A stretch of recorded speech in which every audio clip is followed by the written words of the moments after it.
let me take this second to introduce our commencement speaker.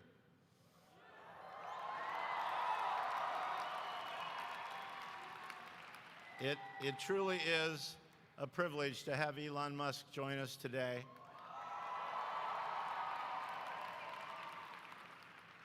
He doesn't need much of an introduction, but let me tell you a little bit about him. He grew up in South Africa, got his degrees from Wharton. He came to California, started a company, merged into a company, sold a company called PayPal. Some of you might use it. He then has gone on to become the CEO of Tesla Motors and the CEO of SpaceX. And in his mind, he has lots of brilliant ideas. I know it's truly an honor and a privilege to have him join us today, Mr. Elon Musk.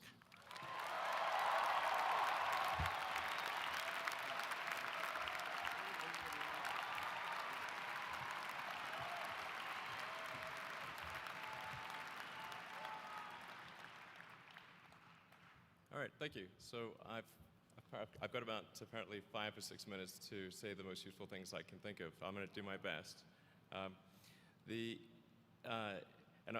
It was suggested that I distill things down to three items. I think I'll go with 4, and I'll try. I think these are pretty important ones. Some of them are going to sound like, well, you've heard it before, but it's worth re-emphasizing. I think the first is you need to work, depending upon how well you want to do, and particularly if you're starting a company, you need to work super hard. So what does super hard mean? Well, when my brother and I were starting our first company, instead of getting an apartment, we just rented a small office and we slept on the couch. And we showered at the YMCA, and we're so hard up we had just one computer. So the website was up during the day, and I was coding at night. 7 days a week, all the time. And I sort of briefly had a girlfriend in that period, and in order to be with me, she had to sleep in the office. So work hard, like, every waking hour. That's the thing I would say, particularly if you're starting a company. And if you do simple math, say like, okay, if somebody else is working 50 hours and you're working 100, you'll get twice as much done in the course of a year as the other company. The other thing I'd say is that if you're creating a company or if you're joining a company, the most important thing is to attract great people. So either join a group that's amazing that you really respect, or if you're building a company, you've got to gather great people. All a company is a group of people that have gathered together to create a product or service.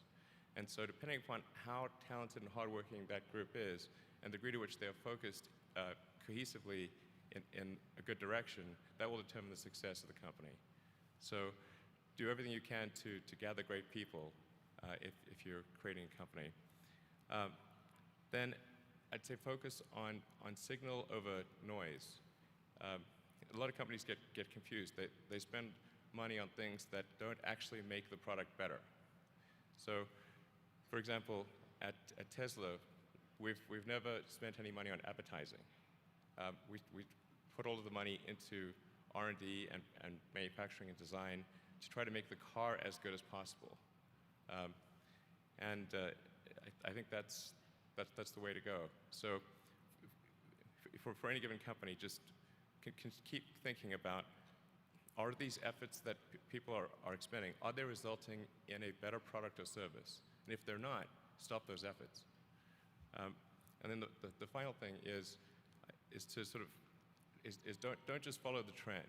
So you may have heard me say that it's good to think in terms of the physics approach or first principles, which is, rather than reasoning by analogy, you boil things down to the most fundamental truths you can imagine, and you reason up from there.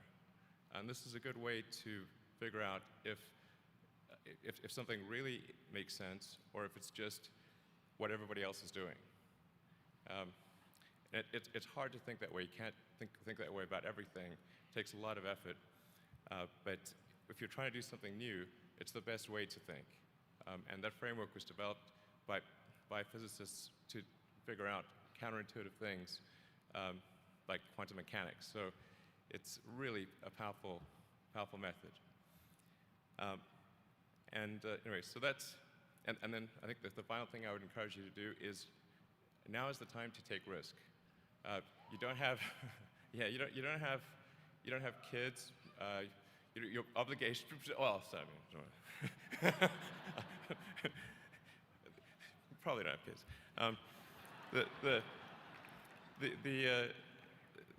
But as you get older, your obligations increase. So and once you have a family, you start taking risk not just for yourself, but for your family as well. It gets much harder to do things that might not work out.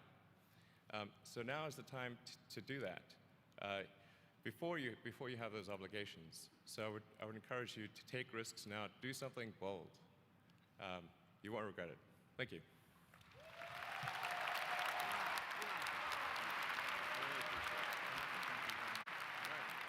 I hope that was helpful.